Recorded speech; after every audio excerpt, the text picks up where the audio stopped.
intertogolais depuis ce mercredi sur la table du gouvernement. Le facilitateur Monseigneur Nicodème Bariga l'a remis au Premier ministre au cours d'une audience que ce dernier lui a accordée. La République fédérale d'Allemagne va accompagner le Togo dans la mise en œuvre de la SCAP. Les représentants des deux pays discutent à Lomé des modalités de ce partenariat. 7 ans de réclusion pour avoir tenté un avortement qui s'est soldé par la mort de sa compagne. C'est le verdict rendu par la cour d'assises de Lomé qui était ce mercredi à son 3e jour d'audience contre le sieur Amadou Ibrahim. Bonsoir et bienvenue dans cette édition. Après 2 semaines de discussion, les délégués des formations politiques parlementaires au dialogue intertogolais se sont séparés hier dans une atmosphère que l'on ne peut pas vraiment qualifier de chaleureuse. Un rapport des travaux a quand même été rédigé que le facilitateur Monseigneur Nicodème Bariga est allé remettre cet après-midi au chef du gouvernement à la primature. Écoutons le prélat à sa sortie de chez le Premier ministre. Je suis venu remettre au Premier ministre le rapport sanctionnant le dialogue que nous venons de clôturer. Et il est normal qu'au terme de ces travaux, je vienne le rencontrer pour lui remettre le document attendu et lui faire part également un peu des conclusions auxquelles nous sommes parvenus. Le rapport s'inscrit un peu dans la logique du dialogue lui-même. Bon, évidemment, quand on tient une rencontre comme celle-là, et elle se termine nécessairement par un rapport qui fait l'état des travaux, et le rapport précise bien les points sur lesquels il y a eu un accord et établit également les points qui n'ont pas pu faire l'objet d'un accord entre les parties prenantes.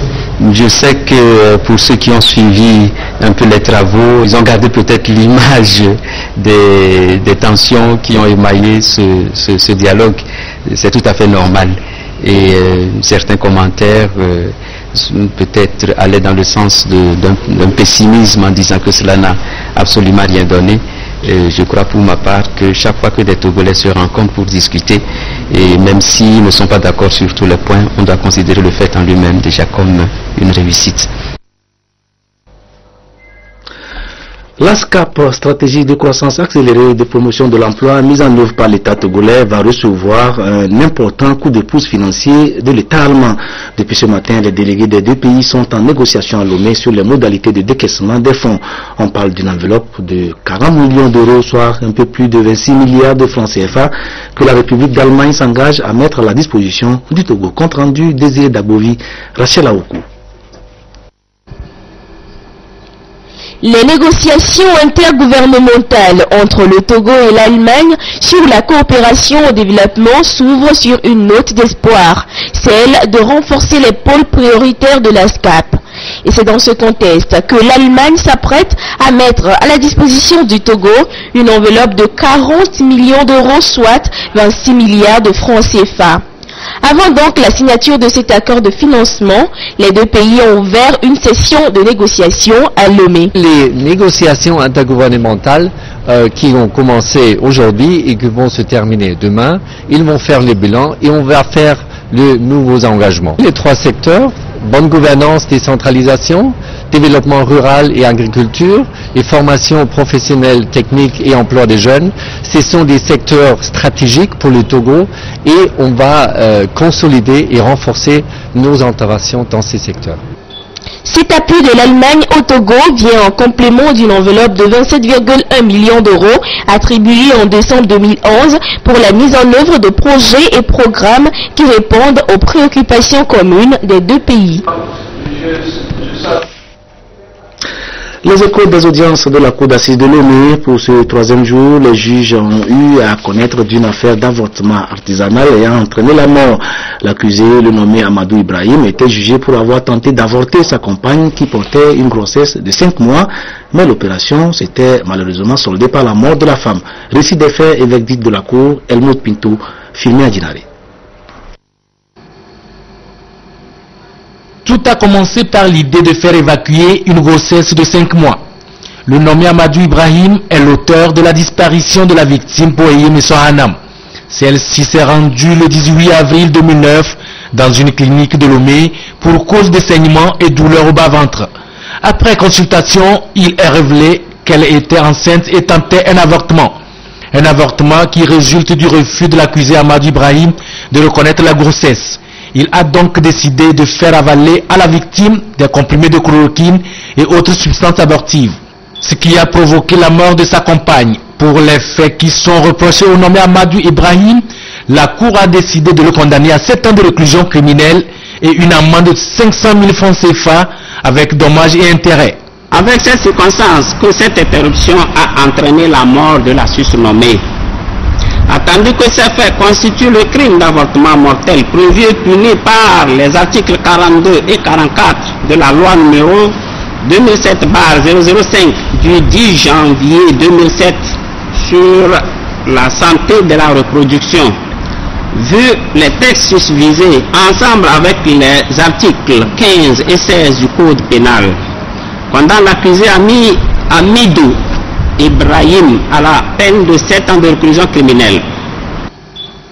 L'avocat de la défense se dit insatisfait de la décision de la Cour. Pour nous, il était difficile d'asseoir la culpabilité de l'accusé. Pour la Cour, cette culpabilité est établie et la Cour a prononcé des condamnations. La Cour est entrée en condamnation contre l'accusé. Bon, nous ne pouvons pas commenter cette décision. Les voies de recours sont prévues. L'accusé a donc 8 jours francs pour se pourvoir en cassation. L'examen du BPC a démarré hier sur l'ensemble du territoire national. Vous en avez vu les images dans nos différentes éditions. Ils sont 92 182 candidats cette année à affronter les épreuves. Il devait être 92 228, mais malheureusement 46 manquent à l'appel. Ce sont les candidats du complexe scolaire, les futures élites du quartier Atiégou à Lomé. Raison de cette absence, leur nom ne figure pas sur les listes et la seule personne pouvant expliquer cette situation, c'est-à-dire le directeur de l'établissement, est introuvable. Monsieur le directeur ayant bouffé les frais d'inscription de ses élèves a pris la poudre d'escampette. Désiré Dabovi, Clarisse Aticlé. Ils sont assis tristes et pensifs, s'apitoyant sur leur sort au moment où leurs camarades de classe de 3e composent pour le compte du BPC de l'année encore. Ils sont 46 élèves du complexe privé laïque, les futures élites, à se retrouver dans cette situation de non-inscrits sur les fiches des candidats à l'examen. Nous avons retrouvé certains d'entre eux regroupés dans leur établissement scolaire. D'autres sont dans la rue et ne savent pas à quel sein se vouer. Leur nom ne figure pas parmi les candidats au BPC 2014 et le directeur les a carrément abandonnés au moment même où ils ont plus besoin de lui. Le jour où on affiche les noms des candidats, nous aussi on était partis aller chercher notre nom et c'est comme ça qu'on n'a pas trouvé le nom. Arrivé dans notre établissement, on a vu notre directeur, on lui a demandé que qu'est-ce qui s'est passé même. Et puis on nous dit que notre nom était sorti à Gouest. Samedi matin j'étais allé là-bas et j'ai cherché mon nom et on n'a pas trouvé notre nom. Arrivé, on lui a dit que c'est comme ça qu'on n'a pas trouvé notre nom et puis il nous dit que c'était pas là-bas, que notre nom n'est pas carrément sorti, que notre nom va sortir lundi matin à 10h. C'est triste, c'est très triste, c'est difficile à raconter. On raconte tout ça avec tristesse. Hein. Pour moi, ça me fait très mal, comme on va m'enterrer en même temps. Notre directeur là, nous a vraiment déçus. C'est un escroc. Introuvable depuis ce lundi, le directeur en question aurait emporté les frais d'examen de ses élèves, des candidats à l'examen du BPC qui lui ont versé chacun un montant de 2500 francs CFA. C'est une situation regrettable que vivent ces élèves, les parents, les proches et même les enseignants. Le directeur en question doit être puni sévèrement et que si possible l'école soit fermée, puisque tous les enfants n'ont pas pu passer cet examen, c'est extrêmement grave. Le mécontentement des enfants, tout ça là, l'atmosphère était vraiment morose. Donc nous on a pu inscrire les enfants sur une liste additive pour la session des malades. Il est recherché, nous-mêmes on ne sait même pas qu'il est. La direction est fermée, on veut les clés, mais pour ouvrir, pour prendre certains dossiers, pour faire des trucs, pour le CM2 aussi, on ne le trouve pas. On est obligé de se débrouiller pour que le CM2 ne tombe pas dans le même piège que les classes de 3e. Se rabattre sur la session des malades prévue en août prochain reste la seule alternative pour ces élèves. Ils ont failli perdre l'année scolaire si les parents n'avaient pas accepté de faire le double sacrifice, celui de payer une fois encore 2500 francs CFA pour les frais d'inscription au BPC. Le directeur des examens, concours et certification est notre invité sur ce plateau, Monsieur Kodjo Badjoudoum. Bonsoir. Merci d'avoir accepté notre invitation. Merci beaucoup. Tout de suite, qu'est-ce que vous avez ressenti en suivant ces images et en écoutant ces élèves? Oui, vraiment, c'est de la tristesse. C'est triste pour nous qui sommes des éducateurs. Vraiment, c'est des situations que nous n'aurions pas voulu souhaiter, mais malheureusement, elles sont arrivées. Nous allons faire de notre mieux pour voir si on peut récupérer ce qui est récupérable encore. Oui, et comment une telle situation a pu se produire? Bon, et c'est le lundi matin vers 8 heures que le directeur de l'établissement, accompagné des parents d'élèves, sont arrivés à mon bureau avec le dossier des candidats, alors que le mardi on devait composer. Donc techniquement, il ne nous était pas possible de les inscrire pour une composition le lendemain.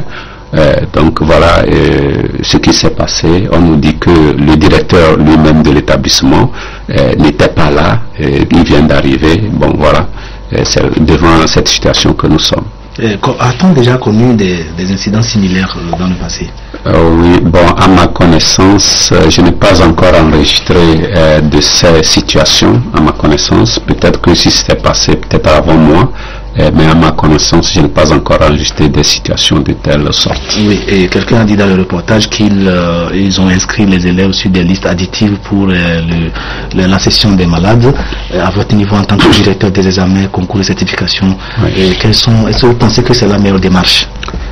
Au jour d'aujourd'hui, vu la situation que nous vivons, les élèves n'ayant pas pu composer à la session de juin, la seule alternative avec le concours de la compréhension de nos autorités, c'est de tout faire pour essayer de récupérer la situation, pour que les élèves ne perdent pas l'année, de les inscrire à la session d'août, session de remplacement. Il faut absolument éviter que ces élèves connaissent une année blanche. Une année blanche. Est-ce que ce sont des dispositions que vous comptez prendre dorénavant pour que de pareils incidents ne se reproduisent? Bon, vous y avez déjà réfléchi? Bien, on y a réfléchi. D'abord, il y a une commission de discipline qui siège après les examens, qui rassemble tous les cas de défaillance et qui essaie de voir la part des choses. Donc la commission de discipline va siéger pour essayer de trouver les responsables, pour essayer de sévir, pour essayer que nous n'ayons plus cette situation dorénavant. Oui.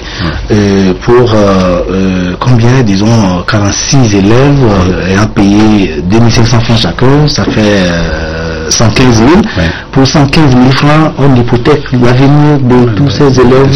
Est-ce que votre département compte saisir les juridictions pour que des actions soient menées, intentées contre ce directeur indélicat? Bien, ce que je dois d'abord relever, c'est que l'inscription au BPC ne coûte pas 2500. Ça, c'est 1000 francs uniquement.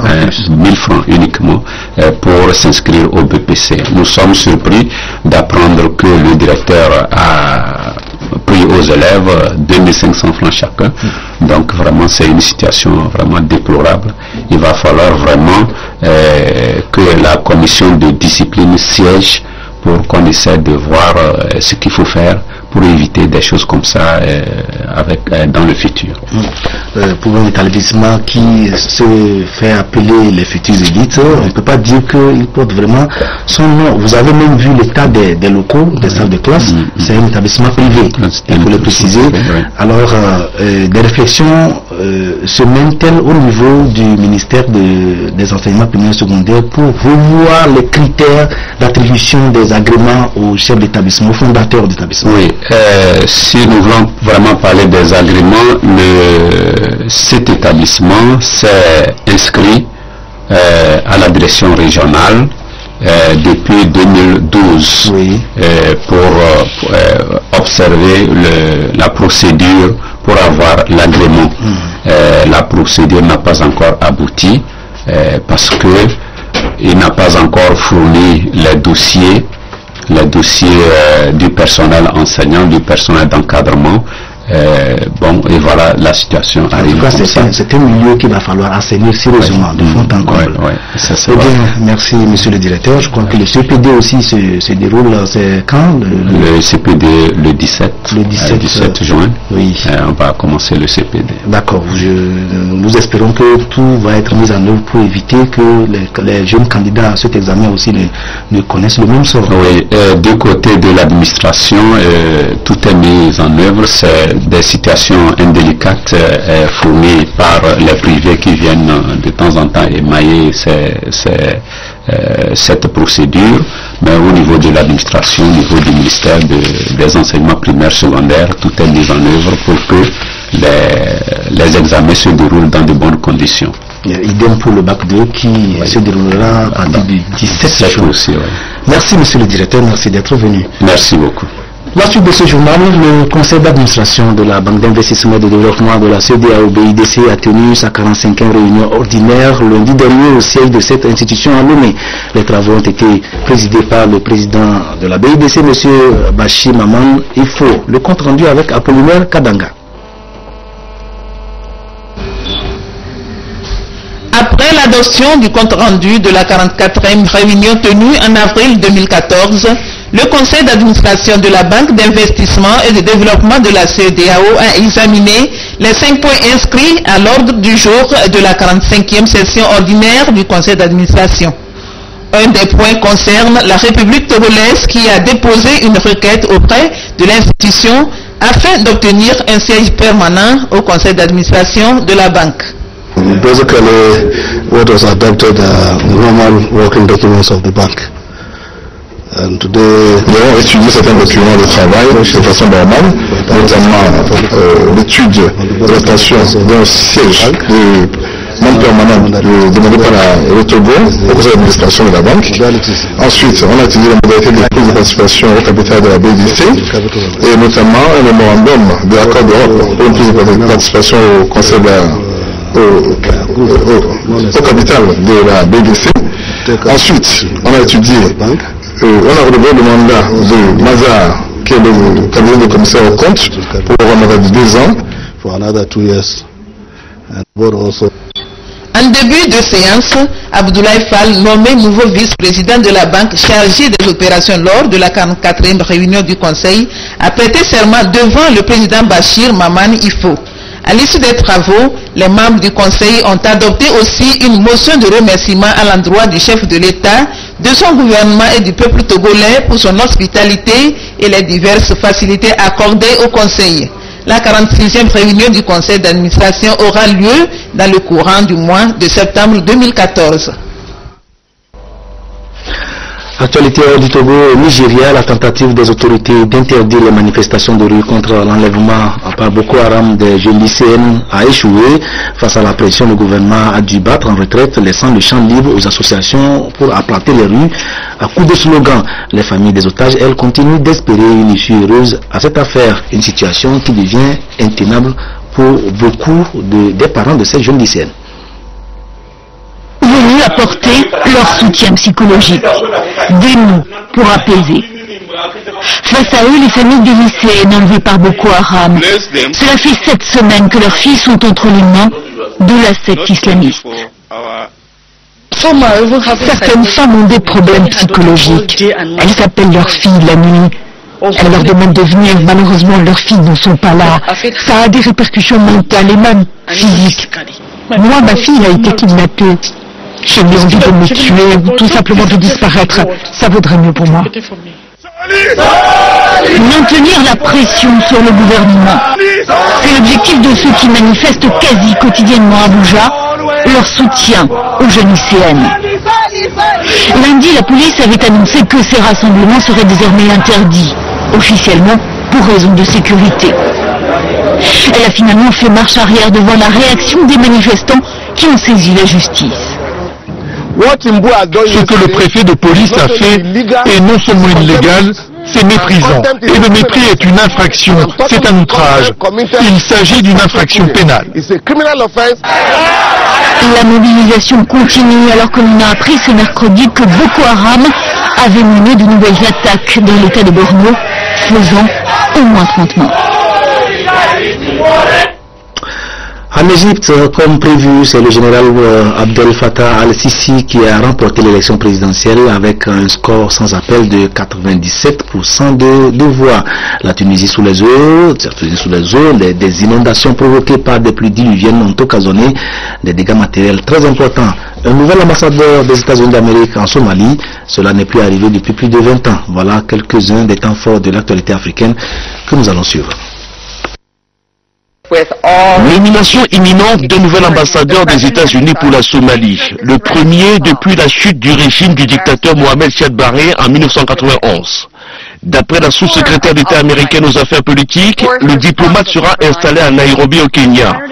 Wendy Sherman souligne que cette décision du président Barack Obama est un signe de l'approfondissement des relations entre les États-Unis et la Somalie, toujours en proie des violences. Signature d'une convention entre la Banque de développement des États de l'Afrique centrale basée à Brazzaville et l'autorité de l'aviation civile du Tchad. Il s'agit d'un accord de prêt d'un montant de 18 milliards de francs CFA, plus de 27 millions d'euros. L'argent ainsi débloqué au Tchad va servir à financer la modernisation de l'aéroport de N'Djamena. Aujourd'hui, les avions qu'on avait depuis les années 60 ne sont pas les mêmes. Il y a beaucoup de grands avions qui arrivent, les passagers augmentent, donc il faut absolument augmenter la capacité de l'aéroport. L'aéroport de N'Djamena a été construit pendant la période coloniale et le Tchad va accueillir l'année prochaine le sommet des chefs d'État de l'Union africaine. Graves inondations à la suite de pluies torrentielles à Gabès dans le sud de la Tunisie. 5 personnes, membres d'une même famille, y ont trouvé la mort. Les dégâts matériels causés par les pluies diluviennes sont évalués à plusieurs millions d'euros.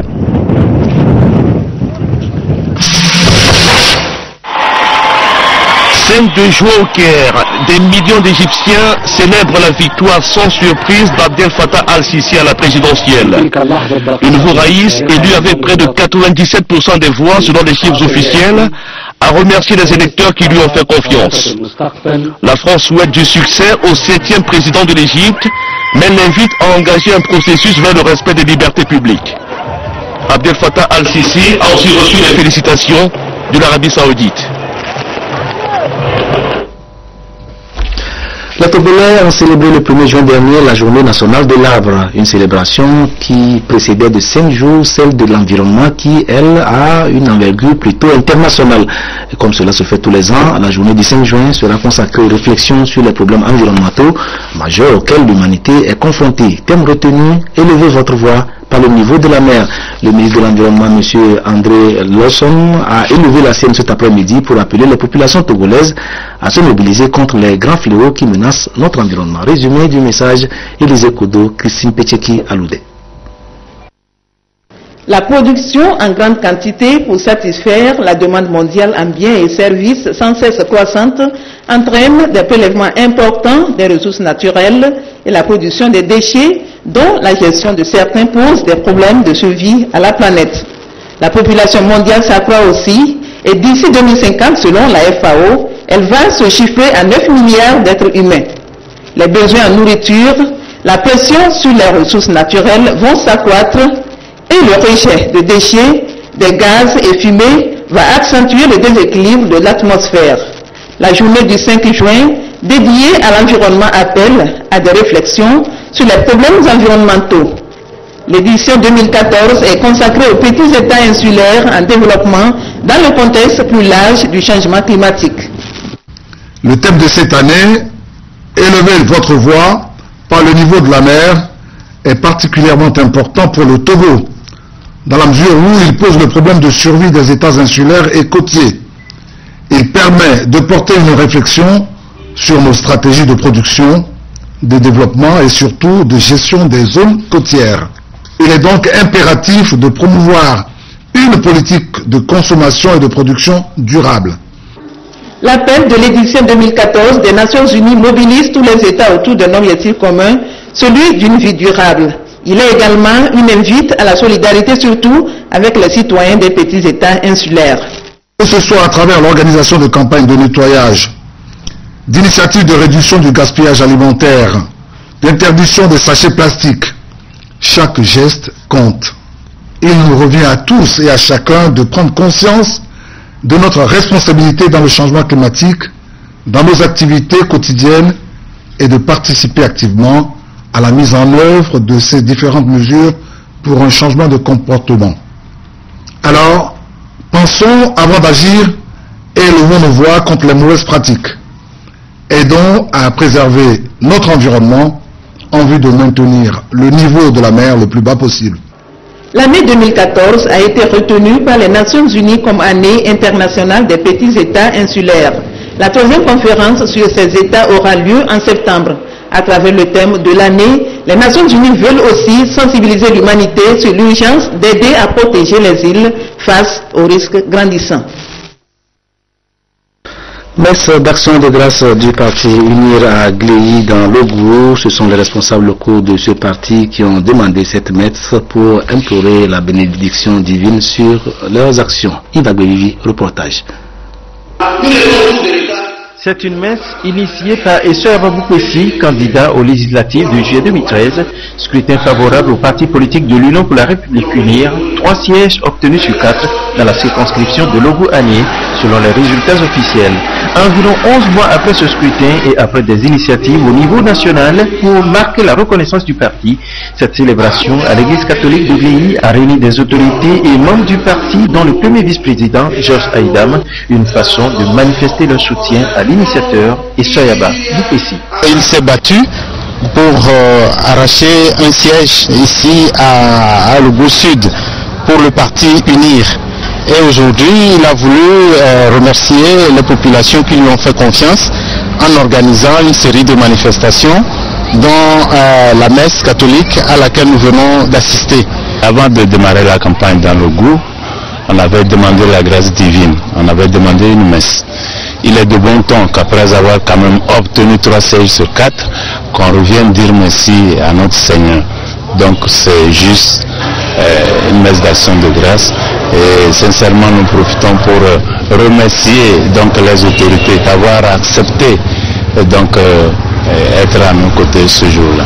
Après la messe qui a eu lieu ce 1er juin 2013, les autorités ont mis en terre des plans, une autre façon de manifester leur soutien à la célébration de la journée de l'arbre.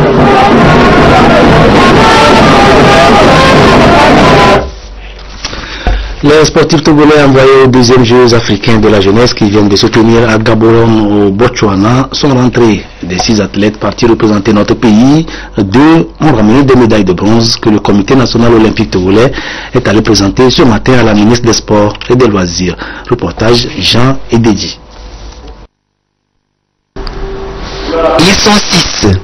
Les athlètes togolais qui ont pris part aux 2e Jeux africains de la jeunesse à Gaborone au Botswana.